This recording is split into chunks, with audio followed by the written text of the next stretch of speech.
Bab 613-616. Liang Hua mengira dia telah berhasil membuat Li Fugui kesal. Jadi dia langsung tertawa dan mengutuk, "Aku akan menyebutmu dim sum yang tidak berguna. Sampah, apa yang bisa kamu lakukan?" Li Fugui malah tersenyum, dan berkata, "Dengan pujian, nak, kamu sangat patuh." Wajah Liang Hua langsung memerah dan dia memarahi dengan tajam. "Li Fugui, siapa yang kamu tegur?" Li Fugui berkata sambil tersenyum, "Kamu tidak bisa memarahi anakku. Apakah kamu ingin bertanya siapa anakku? Sederhana saja, siapapun yang menjawab adalah anakku." "Persetan denganmu di sebelah." Liang Hua sangat marah, mengangkat tangannya, dan menamparkan wajah Li Fugui. Tindakan ini sesuai dengan rencana Li Fugui. Wajahnya menjadi gelap dan dia mencibir. Tanpa melihatnya bergerak, dia menamparkan wajah Liang Hua dengan sangat cepat. "Ah!" Liang Hua menjerit, dan tubuhnya bahkan berubah menjadi gasing di bawah tamparan Li Fugui dengan kekuatan 80%. Pelanggaran berikut patut mendapat pukulan. Liang Hua baru saja berhenti. Wajahnya memerah, dan tanda 5 jari yang sangat jelas muncul di pipi kanannya. Sebelum dia dapat berbicara lagi, Li Fugui tersenyum dingin. Itu tamparan lagi. Tubuh Liang Hua berputar lagi, diiringi teriakan seperti babi yang disembelih. Anggota tim kedua yang melihat pemandangan di sekitar mereka tidak bisa menahan gemetar, dan mata mereka berubah ketika mereka menatap Li Fugui. Orang ini terlalu sombong, dan Kapten Cao Ai Guo masih berdiri di samping. Yang terpenting adalah Li Fugui mengalahkan Liang Hua dengan ringan dan tidak memiliki kekuatan untuk melawan. Langkah ini membuat anggota tim kedua sangat ketakutan. Kalian pasti tahu kalau Liang Hua adalah jenius paling terkenal di tim kedua. Dia sudah menjadi master di puncak Anjin di usia muda. Kecuali Hua Duo yang bisa mengalahkannya, yang lain hanya bisa memegang lilin padanya. Semua orang tahu bahwa masa depan Liang Hua tidak terbatas, akan menjadi orang besar di urutan ke-6. Namun, Li Fugui terlihat lebih muda dari Liang Hua, dan dia bisa mengalahkan Liang Hua seperti ini dengan satu serangan. Bukankah ini berarti kekuatan Li Fugui bahkan lebih dilebih-lebihkan dari Liang Hua? Memikirkan hal ini, banyak anggota tim kedua yang terkejut. Liang Hua sendiri berada di puncak energi gelap, jika lebih kuat dari itu, apalagi selain tingkat energi terang. Tapi bagaimana ini mungkin? Di game ke-6, level kekuatan Ming Jin mungkin tidak bisa disebut master. Tapi yang pasti dia adalah sosok yang terkenal, misalnya di tim kedua. Kecuali dua Kapten Cao Ai Guo dan Hua Duo, mereka setingkat Ming Jin. Selain para pemain kuat, hanya ada 2 atau 3 anggota veteran di antara anggota tim yang hampir tidak bisa mencapai level ini. Bagaimanapun, tembakan Li Fugui hari ini memang menjadi blockbuster bagi tim kedua di game ke-6, efek. Namun, semua orang merasa bahwa Li Fugui mungkin tidak akan beruntung hari ini. Alasannya sangat sederhana. Selama kekuatan Li Fugui tidak luar biasa, dia harus menghormati Cao Ai Guo, sang kapten. Anda harus tahu bahwa hubungan antara Cao Ai Guo dan Liang Hua selalu sangat baik benar. Sekarang Li Fugui mengalahkan Liang Hua di depan Cao Ai Guo. Bukankah itu hanya menamparkan wajah Cao Ai Guo? Selama Cao Ai Guo, sang kapten, masih ingin menegakkan martabat di depan anggota tim, tidak mungkin membiarkan Li Fugui begitu sombong dan mendominasi. Namun tak lama kemudian, sesuatu yang lebih mengejutkan terjadi. Tubuh Liang Hua akhirnya berhenti. Kali ini dia mengambil pelajaran dan berhenti mengungkapkan amarahnya. Dia menggerakkan kakinya untuk membuat jarak antara dia dan Li Fugui. Li Fugui tersenyum menghina dan mengangkat tangannya. Kali ini, semua orang masih tidak bisa melihat dengan jelas bagaimana dia bergerak. Tapi saat Liang Hua menggerakkan satu kaki, jeritan yang menggemparkan keluar dari mulutnya, tubuh berputar lagi. Menghina bos, saatnya bertarung. Ketika Li Fugui mengatakan ini, matanya perlahan dan penuh tekanan menatap anggota tim kedua di sekitarnya. Tidak ada yang berani menatap mata Li Fugui. Semua orang yang dilihat Li Fugui, menghindari matanya dan berpura-pura melihat ke tempat lain, atau menundukkan kepalanya, mengeluarkan ponselnya, dan bermain dengan linglung. Akhirnya, Li Fugui memandang Sao Aiguo, mantan kapten. Wajah Sao Aiguo sangat jelek. Jika bukan karena mengetahui bahwa dia jelas bukan lawan Li Fugui, dia pasti tidak bisa melawan. Li Fugui melihat tangan Sao Aiguo yang sedikit gemetar dan berkata sambil tersenyum, "Kapten Sao, jika Anda ingin mengambil tindakan, lakukan saja. Anda adalah master yang hebat. Jika Anda mengambil tindakan, saya pasti akan dikalahkan." Sao Aiguo. Wajahnya menjadi gelap. Dia awalnya memiliki keinginan untuk membalas dendam, tetapi setelah mendengar apa yang dikatakan Li Fugui, bahkan keinginan ini pun hilang. Karena yang harus diakui Sao Aiguo adalah dia sekarang sangat takut pada Li Fugui. Itu benar, itu hanyalah rasa takut. Fakta bahwa Li Fugui mampu mengalahkan kedua tetua sekte King Sui sudah cukup membuatnya merasa konyol. Adapun fakta bahwa Li Fugui mampu melarikan diri dengan selamat dari dua petugas penegak hukum dari sekte tersembunyi tersebut, bagaimana mungkin ini bisa terjadi, tidak membuatnya merasa takut. Kita harus tahu bahwa baik dia maupun Sang Guan King Feng dan yang lainnya tidak merasa Li Fugui pasti mati kali ini. Jika tidak, bahkan jika dia memberi Sao Aiguo 10 keberanian, dia tidak akan berani pergi ke Kolosseum untuk menyelamatkan Sang Guan King Feng dan dua tetua sekte King Sui ketika Li Fugui baik-baik saja.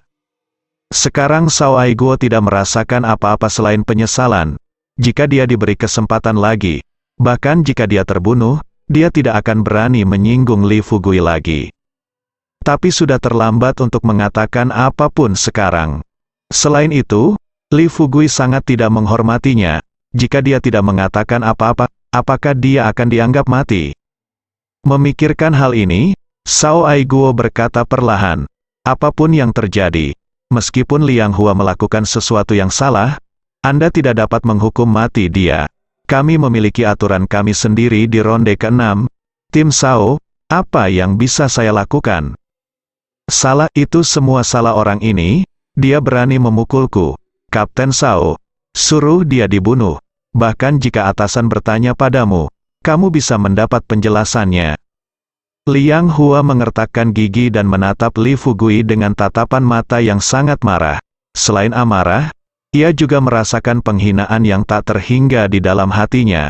Ia bahkan merasa mata di sekelilingnya begitu menyilaukan hingga ia ingin membunuh Li Fugui. Potong ke bagian-bagian. "Oke, diamlah," Sao Aiguo berpikir dalam hati. Jika dia bisa menghadapi orang ini, apa gunanya berbicara terlalu banyak omong kosong? Liang Hua tertegun. Lalu dia menatap Sao Aiguo dengan tidak percaya, dan bertanya dengan penuh semangat, "Kapten Sao, akulah yang dipukuli. Mengapa kamu ingin melindungi orang ini? Kenapa sih?" Wajah Sao Aiguo tiba-tiba berubah, dan dia merasa bahwa apa yang dia katakan agak sulit untuk diucapkan. Namun, Liang Hua berkata dengan keras dan enggan, "Kapten Sao, Anda harus mengatakan bahwa jika Anda tidak menjelaskan dengan jelas hari ini, saya tidak akan pernah menyerah." Sao Aiguo tidak berdaya dan hanya bisa menghela nafas dan berkata, "Karena mulai hari ini, saya bukan lagi kapten tim kedua. Wakil Direktur Ming sudah berbicara dengan saya. Besok saya akan mengikutinya ke markas ibu kota dan bergabung dengan Departemen Logistik." "Apa?" Liang Hua tercengang. Anggota tim kedua yang telah menyaksikan perkembangan situasi juga tercengang. Tidak ada yang mengira bahwa pertunjukan pertarungan terbuka dan terselubung yang bagus benar-benar dapat mengungkap berita penting seperti itu. Sao Aiguo telah menjabat sebagai kapten tim kedua selama bertahun-tahun, dan kini ia tiba-tiba tidak lagi menjabat sebagai kapten tim kedua. Hal ini akan berdampak pada serangkaian dampak pada tim kedua di game ke-6. Ini tidak mungkin. Liang Hua tidak mau menerima kenyataan ini. Meskipun Sao Aiguo sendiri yang mengatakannya, itu tidak mungkin salah. Sao Aiguo sendiri menjadi tenang. Dia menatap Li Fugui dalam-dalam, dan kemudian berkata, "Saya tidak hanya tidak lagi menjadi kapten tim kedua, tetapi Li Fugui akan mengambil alih sebagai kapten berikutnya." "Apa?" Liang Hua tercengang lagi, anggota tim 2 pada hari Kamis juga mengalami kelesuan. Setelah beberapa saat, alun-alun yang biasanya sepi tiba-tiba menjadi berisik seperti air mendidih. Apakah itu tidak mungkin? Li Fugui mengambil alih sebagai kapten. Jika kuingat dengan benar, orang ini telah memainkan kartunya dengan benar, dan sepertinya belum seminggu sejak dia bergabung dengan kita di game ke-6. Tidak peduli apa, ini bukan gilirannya, melayani sebagai kapten tim kedua. Saya tidak percaya hal seperti itu akan terjadi di game ke-6 kami. Tetapi karena tim Sao mengatakan demikian, pasti ada tidak palsu. Li Fugui sangat ingin menjadi kapten. Kalian benar-benar tidak tahu bagaimana hidup atau mati. Ini semua sudah menjadi kesepakatan. Apa gunanya membicarakannya di sini? Apa gunanya bagi kalian jika kalian membenci kapten baru kita tanpa alasan? Seorang lelaki tua yang agak bijaksana dan mendalam berbicara. Setelah mengatakan ini, banyak anggota tim kedua berhenti berbicara. Karena orang tua itu benar. Bagaimanapun, fakta adalah fakta. Setelah keputusan di game ke-6 dibuat dari atas, tidak ada cara bagi mereka yang berada di bawah untuk membatalkannya dan hanya bisa menerima nasib mereka. Oleh karena itu, jika mereka tidak setuju dengan Li Fugui, mereka berdiri di sisi berlawanan dari Li Fugui. Betapapun buruknya Li Fugui, dia tetap menyandang gelar kapten. Jika saatnya tiba, jika mereka diberi sepatu untuk pakai, mereka akan tetap menjadi orang yang menderita. Tidak mungkin, sama sekali tidak mungkin. Mengapa Li Fugui menjadi kaptennya? Liang Hua berteriak, berita ini bahkan lebih tidak dapat diterima olehnya daripada dia dipukuli oleh Li Fugui sekarang. Karena Liang Hua memiliki sejarah yang panjang dan latar belakang yang mendalam. Dia datang ke tim kedua hanya untuk mendapatkan senioritas.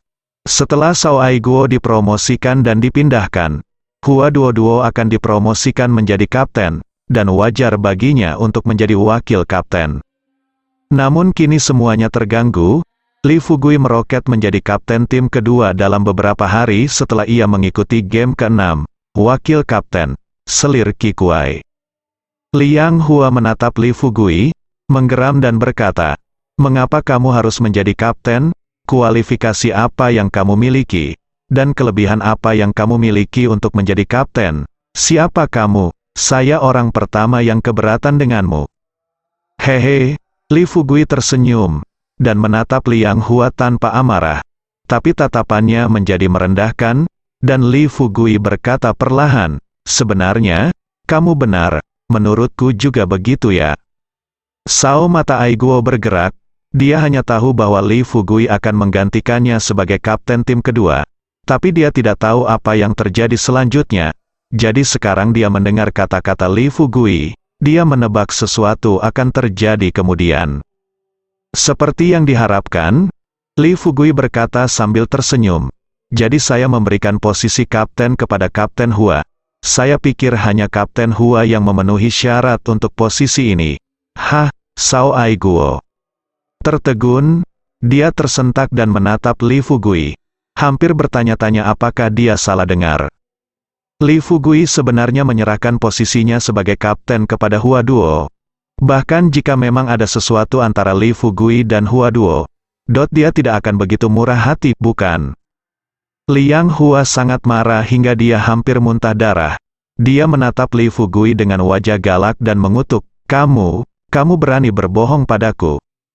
Li Fugui menggelengkan kepalanya dan berkata sambil tersenyum, "Liang Hua, mainak, aku bagaimana ini bisa bohong bagimu?" Kata-kata itu jelas-jelas diucapkan oleh Sao Aiguo, bukan aku. Kamu harus memikirkan ini. Kamu. Liang Hua benar-benar merasa seperti dia akan muntah darah. Pada saat ini, dia menatap, matanya yang besar menatap Li Fugui, seolah dia ingin menatapnya sampai mati. Anggota tim kedua di sekitar juga menghela nafas lega. Alangkah baiknya jika Li Fugui bukan kaptennya. Ini bukan berarti mereka punya pendapat tentang Li Fugui. Ini baru beberapa hari sejak Li Fugui memasuki game ke-6.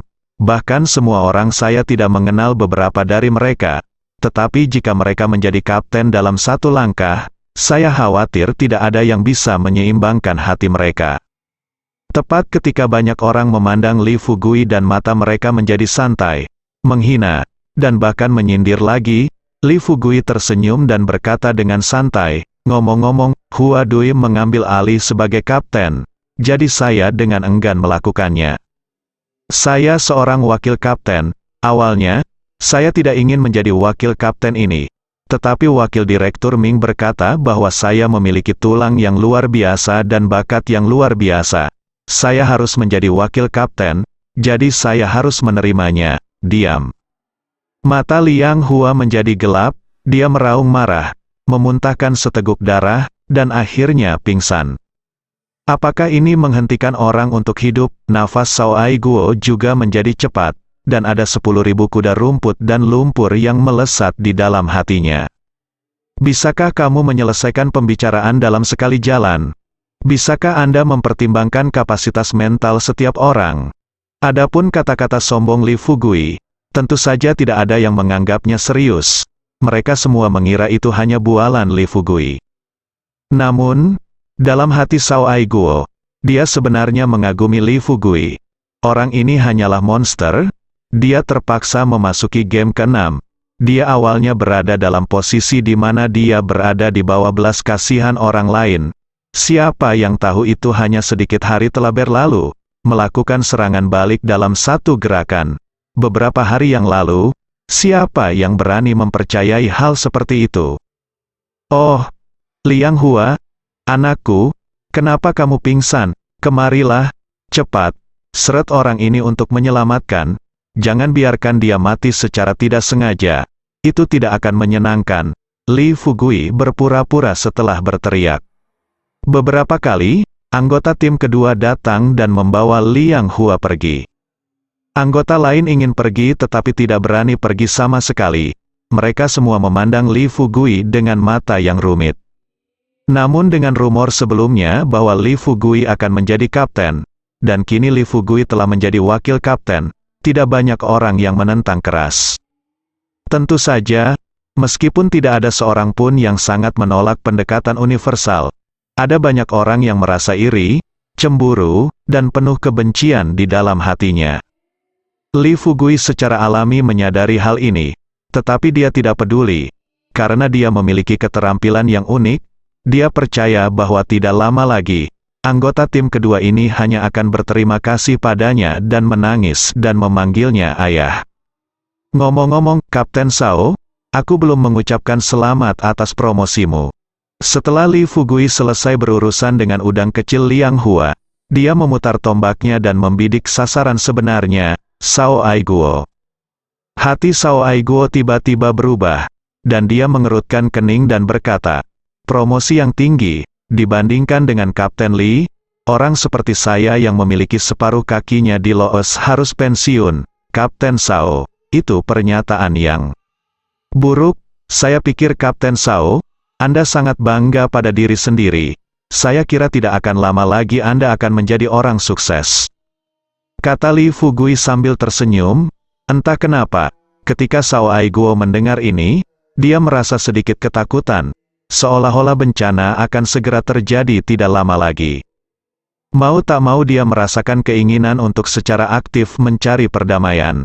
Namun, setelah berjuang beberapa saat, dia akhirnya menyerah. Alasannya sangat sederhana. Banyak sekali anggota tim kedua di sini.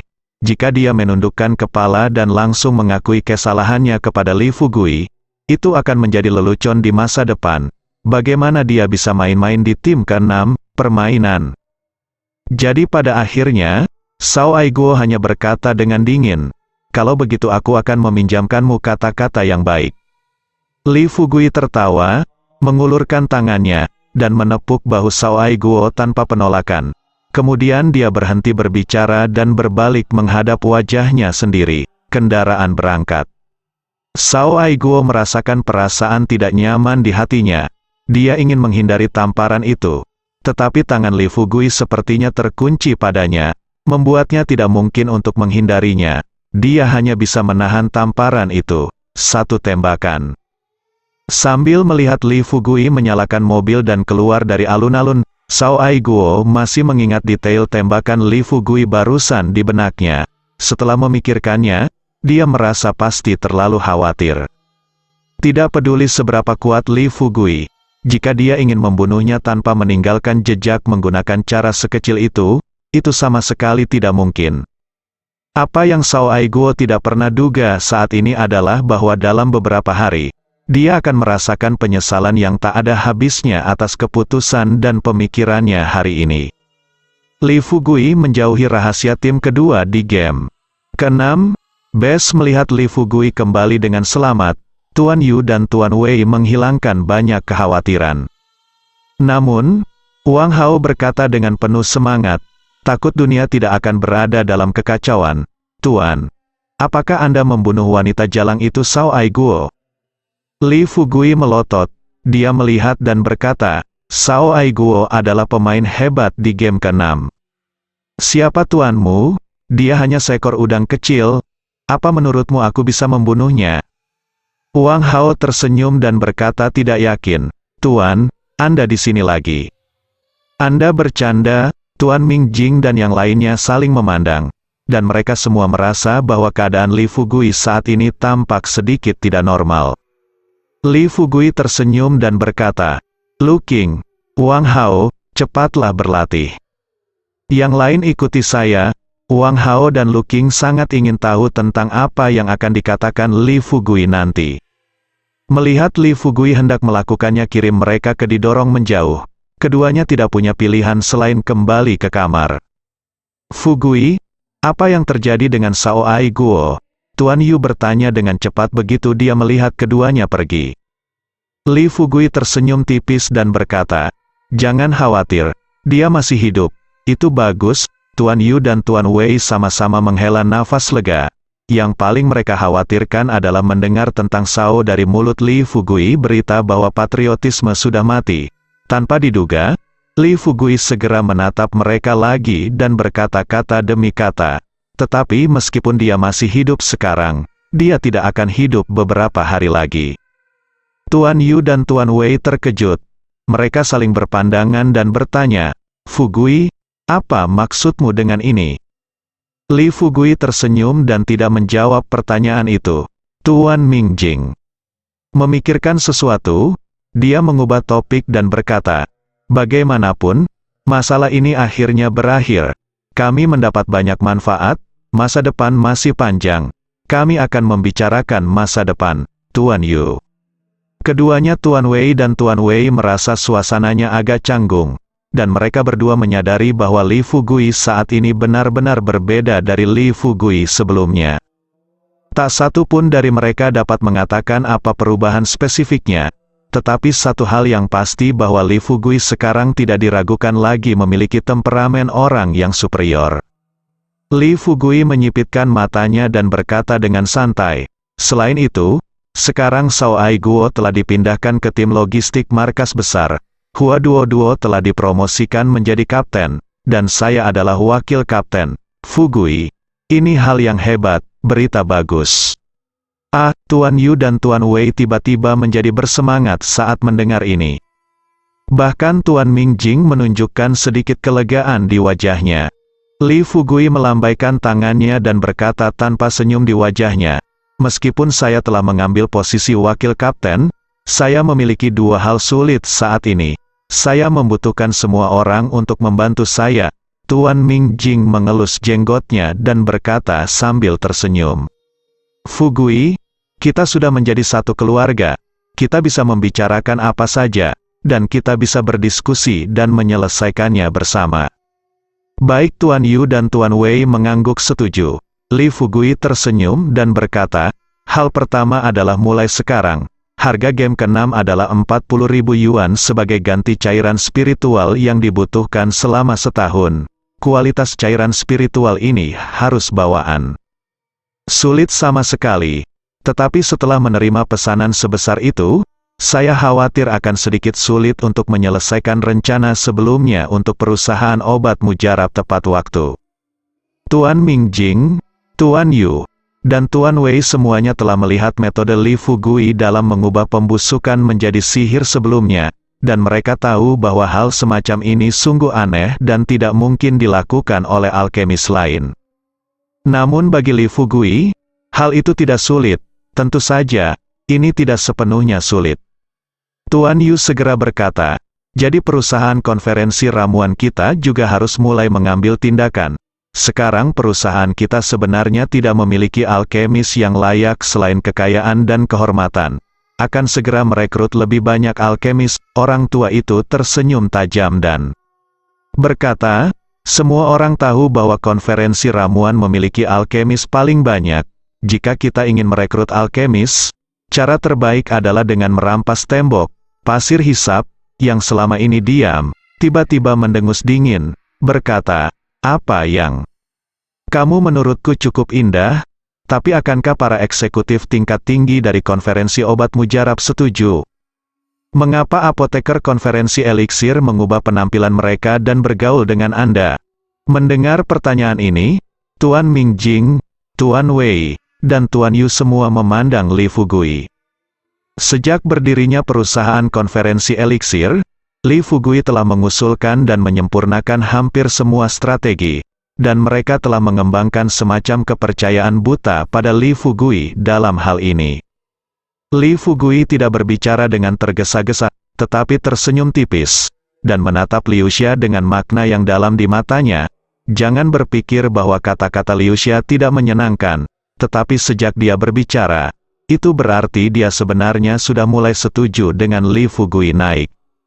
Demikian pula, dia juga mulai sedikit tertarik dengan karir Li Fugui. Ini jelas merupakan kabar baik bagi Li Fugui. Jangan lupa, pasir hisap saat ini sudah menjadi master bawaan asli. Walaupun Li Fugui mempunyai cara lain untuk mengendalikan pasir hisap, namun efisiensi aktif dan pasif sangat berbeda. Menggunakan racun untuk mengendalikan orang lain adalah metode tingkat rendah, lebih baik tidak menggunakannya. Dan langkah ini bukanlah obat mujarab.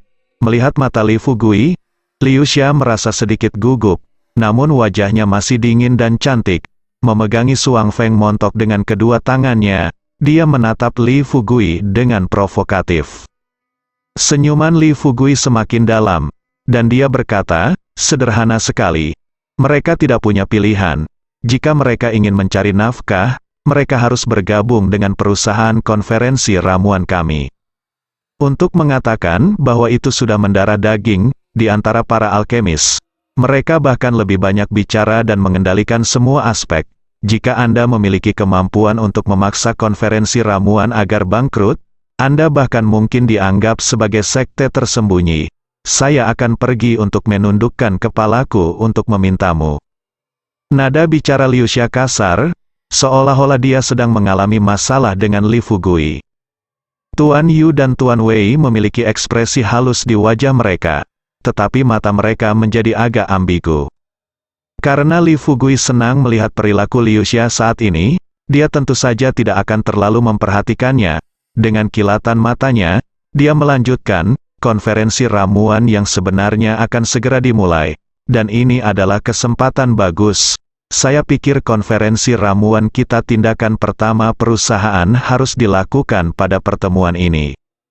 Mendengar ini, Rao Yiming, dengan watak Tuan Mingjing, terkejut dan berkata, apakah ini akan terlalu mencolok? Tuan Gu dan ramuan itu para petinggi konferensi tidak dibiarkan sendiri. Lagi pula, konferensi eliksir masih menjadi tempat asal mereka. Tuan Yu dan Tuan Wei juga sangat terkejut. Tidak ada yang mengira jika Li Fugui tidak bergerak, dia akan langsung menendang aula jika dia bergerak. Siapa yang tega datang ke pintu dan ditampar wajahnya hingga telanjang?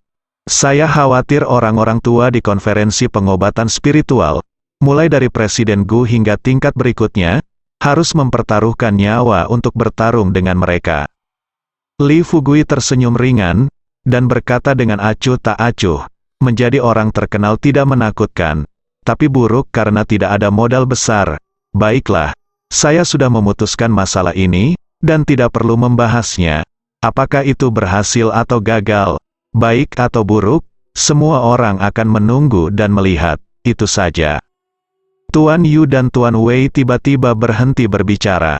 Bagaimanapun, bos besar Li Fugui telah berbicara, jadi tentu saja mereka tidak bisa melawan Li Fugui. Tuan Mingjing juga tersenyum dan berhenti berbicara.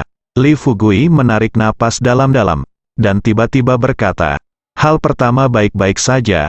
Hal yang paling sulit apa yang membuat Anda merasa sangat malu?" "Sebenarnya adalah hal kedua. Saya tidak tahu bayangan Li Fugui di hati mereka bisa dikatakan maha kuasa, sehingga sulit bagi mereka untuk percaya bahwa ada sesuatu yang sulit untuk mendapatkan Li Fugui, seorang monster." Bahkan Suetu dan Kuiksen menunjukkan keingintahuan mereka, dan Kuiksen bahkan dengan bercanda berkata, "Di mata seseorang, konferensi eliksir tidak lebih dari seekor ayam dan seekor anjing. Ia dapat dipecah hanya dengan lambaian tangan. Apalagi yang bisa ada, segalanya sulit untuk ditangani." Mata Li Fugui berkedip sejenak, lalu dia menggelengkan kepalanya dan berkata, "Dibandingkan dengan masalah ini, konferensi eliksir sebenarnya tidak lebih dari seekor ayam dan seekor anjing." Mendengar ini, Tuan Mingjing, Tuan Yu dan Tuan Wei semua sedikit terkejut. Tidak yakin, beberapa orang menjadi semakin penasaran dengan apa yang kedua yang dikatakan Li Fugui. Semua orang di ruangan itu adalah miliknya sendiri, dan Li Fugui tidak berpura-pura menjadi orang bodoh, dan berkata dengan nada serius, "Game ke-6 mengeluarkan operasi petir untuk memberantas gangster dan kejahatan, dan sebuah daftar terlampir, itu adalah objek yang perlu dipotong di ronde ke-6. His. Begitu ucapan ini keluar, tidak peduli itu Tuan Mingjing, Tuan Yu, Tuan Wei, atau Suetu dan Pasir Hisap, wajah mereka berubah, dan mata mereka juga menjadi serius. Tuan Mingjing bahkan dengan tegas bertanya, "Mungkinkah orang-orang dalam daftar itu sulit untuk dihadapi?" Li Fugui mengangguk, dan berkata sambil tersenyum masam, "Ini lebih dari sulit untuk dihadapi. Tim kedua kita, semua prajurit kuno terdekat, prajurit kuno semua pasukan disertakan, bagaimana tim kedua kita bisa memusnahkan semua prajurit kuno di sekitarnya? Apa? Fugui, kamu tidak bercanda, masalah ini terlalu konyol. Hilangkan semua prajurit kuno? Apakah ronde ke-6 menjadi gila?"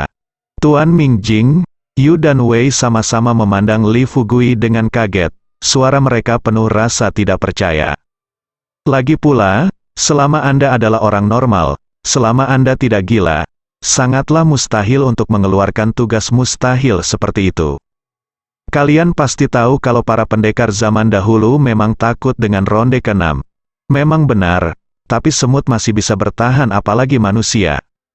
Setelah berita ini bocor, banyak prajurit kuno, karena putus asa, bersatu untuk bertarung di ronde ke-6. Dengan hanya sedikit tenaga di ronde ke-6, tidak ada ketegangan tentang hasilnya. Ketika masalah terjadi, kecuali senjata strategis dan kuat dikerahkan, tidak akan ada cara untuk mengakhirinya. Tapi masalahnya adalah tidak mungkin menggunakan senjata sekuat itu secara lokal. "Aku tidak berbohong padamu." Li Fugui menggelengkan kepalanya, dan kemudian perlahan berkata, "Saya melihat dengan mata kepala sendiri bahwa Kolosseum ada di dalamnya, dan 4 keluarga besar di kota Qingzhou tidak terkecuali." Begitu dia mengatakan ini, wajah Tuan Mingjing berubah drastis. Tuan Yu dan Tuan Wei semakin gelisah, dan wajah mereka menjadi semakin pucat. Li Fugui mengerutkan kening, dan setelah berpikir lama, dia berkata, "Jangan khawatir semuanya. Selama saya berada di game ke-6, saya tidak akan membiarkan Anda terpengaruh. Hanya saja Wakil Direktur Ming mengatakan bahwa game ke-6 sangat mementingkan masalah ini. Akan ada orang-orang dari markas untuk meninjau hasil operasi. Jadi saya ingin tahu apakah Anda punya saran untuk tugas ini, Fugui." Memobilisasi begitu banyak prajurit kuno sekaligus adalah sebuah kematian akhir. Hal semacam ini tidak boleh dilakukan. Bersambung.